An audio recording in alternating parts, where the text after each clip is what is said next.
Assalamualaikum warahmatullahi wabarakatuh. Hello everyone, my name is Nauli Rahma Fauzi Simanchuntak, and today I'll be presenting about syntactic categories, what they are, how they function, and why they matter in understanding sentence structure and grammar. Syntactic categories are essentially the building blocks of sentences. They help us figure out how words work together to create meaning. So understanding them allows us to better grasp the structure of language and use grammar more accurately. Syntactic categories help us understand the role of a word in a sentence, whether it's a subject, an object, or a complement. They also show how a word behaves when it's combined with others and how its position and the context around it influence its meaning. Let's begin with lexical categories, also known as open class words.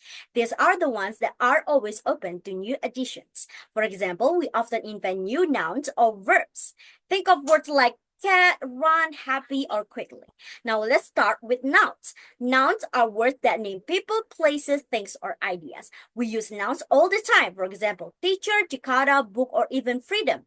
They come in two main types. Countable nouns like cat or people, which you can count, one cat, two cats. Uncountable nouns like water or sugar, which you can't count directly. Nouns can also act as subjects or objects. For example, in the cat sleeps, cat is the subject, and I see the cat, cat is the object.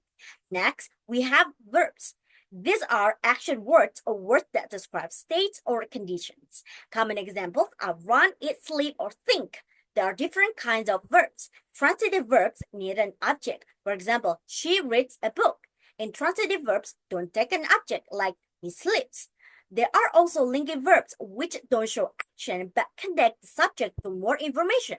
For examples, the music sounds nice. Sound is linking the subject music to the adjective nice. So verbs are the heart of every sentence because they show what's happening.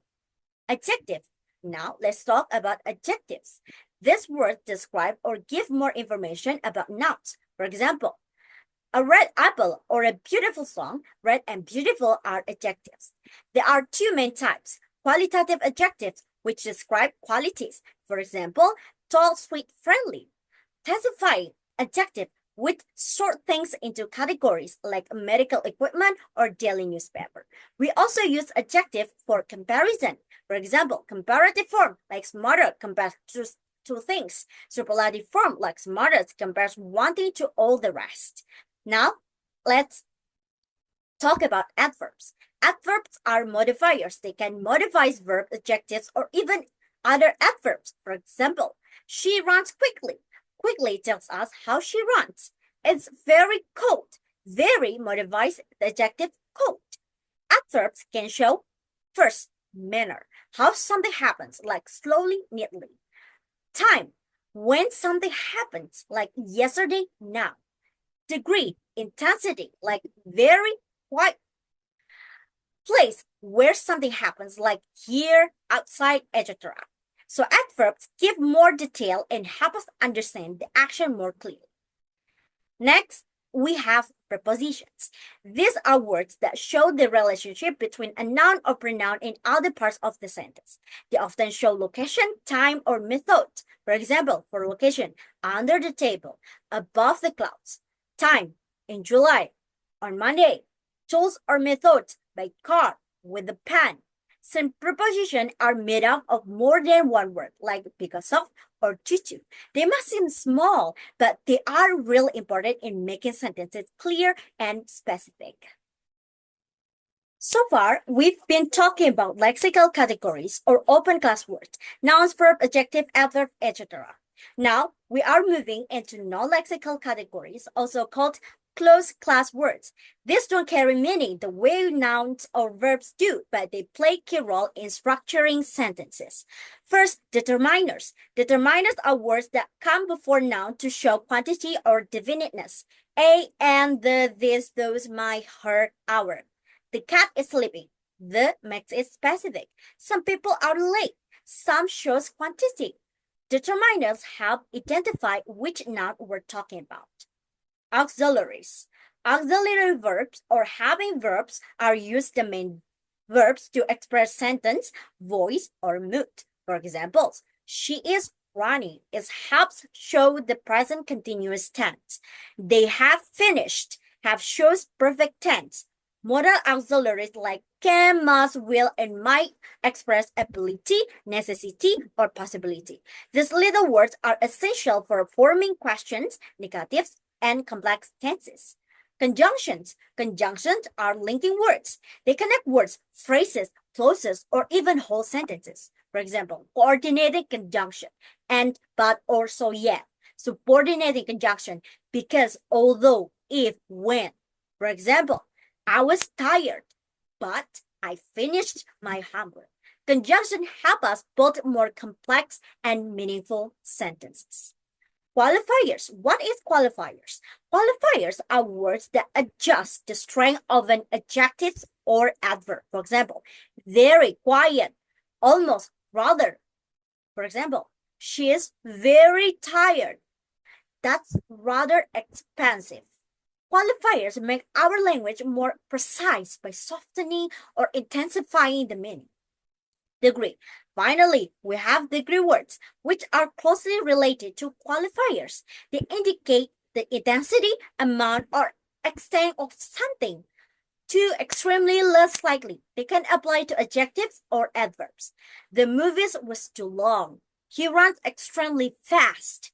Degree words help express opinions or feelings more accurately, which is especially important in descriptive writing or speech. Now, let's look at affixation, a key process in word formation.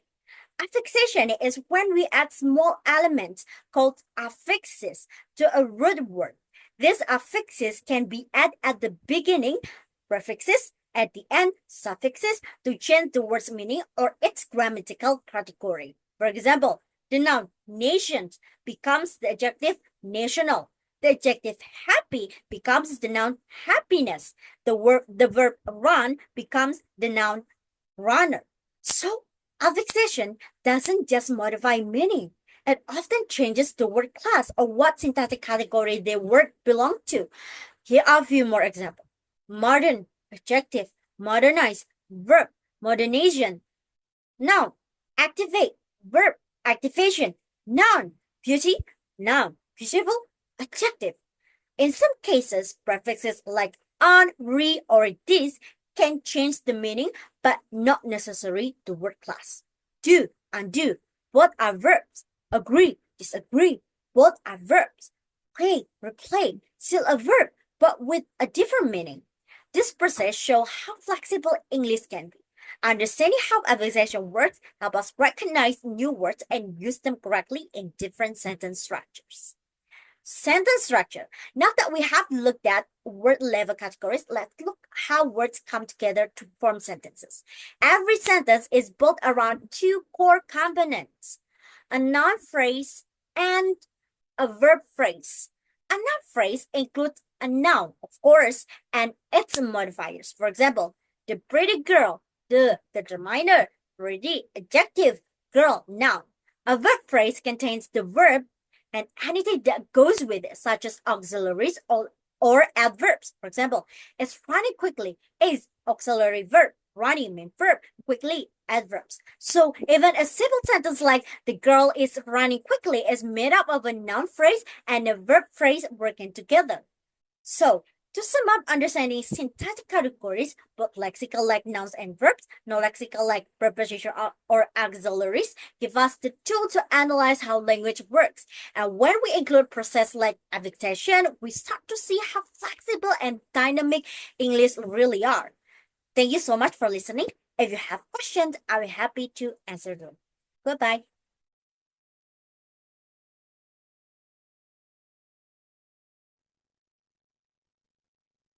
Let's analyze sentence 1.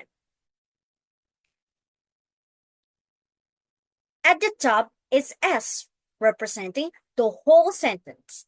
It's split into two main parts. Noun phrase, the book that was recommended by the professor. Verb phrase has been borrowed by several students. Now let's take a look at noun phrase. Noun phrase with a relative clause. The noun phrase starts with determiner the and noun book. Then comes conjunction phrase. This is relative clause starting with that. Inside the relative clause, we have the sentence was recommended by the professor, which gives more information about book. Notice the gap. This shows where book fits in as the object of recommended.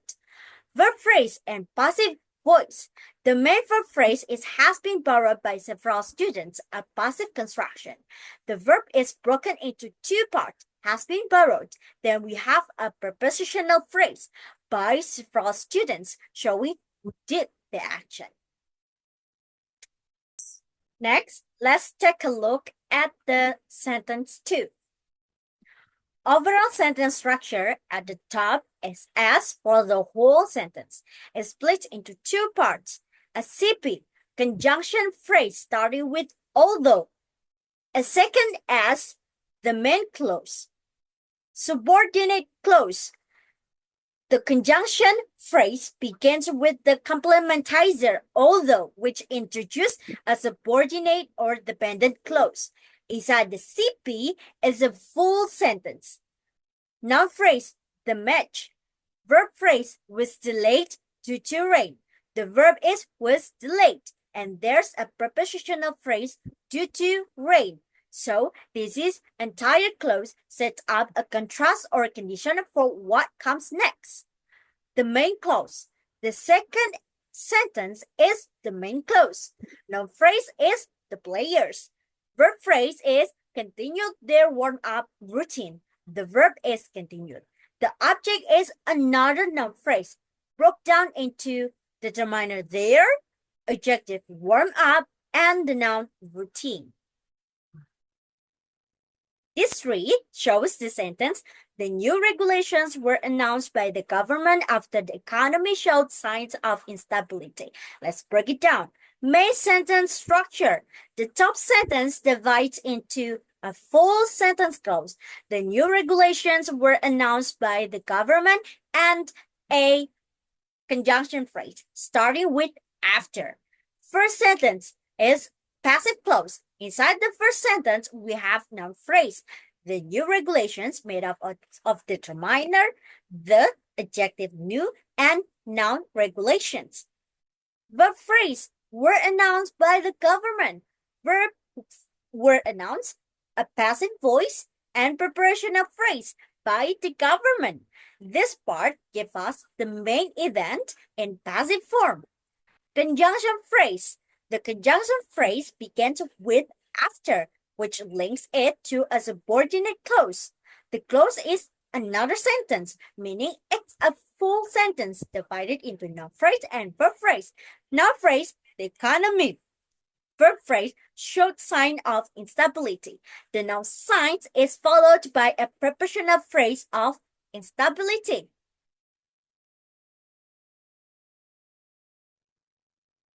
This three-tiered diagram represents the sentence, the man who was arrested last night had been hiding in the abandoned warehouse for weeks. Let's go through it step by step.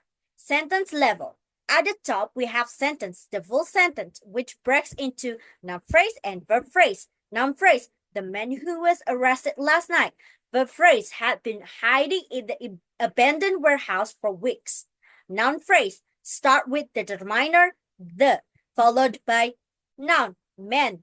Then a conjunction phrase, who was arrested last night.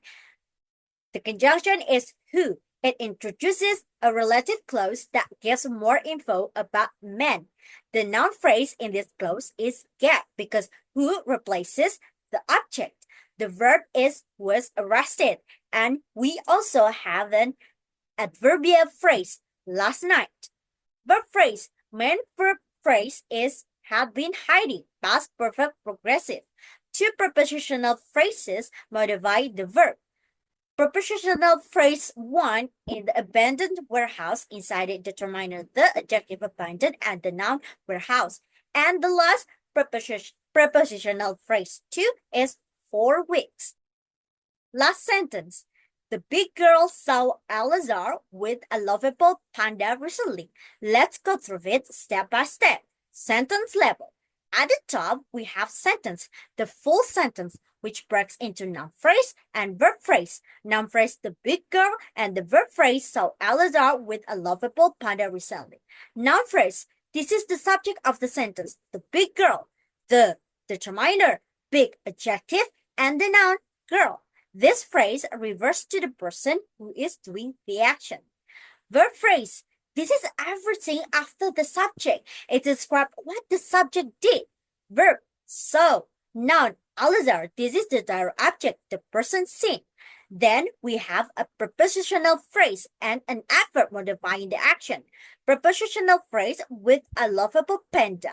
Preposition with, noun phrase inside it. Determiner A, adjective lovable, and the noun panda. This phrase tells us who Eleazar was with when he was seen. Adverb recently adds information about when the action happened. Thank you for listening to my video about syntax. See you next semester. Bye-bye.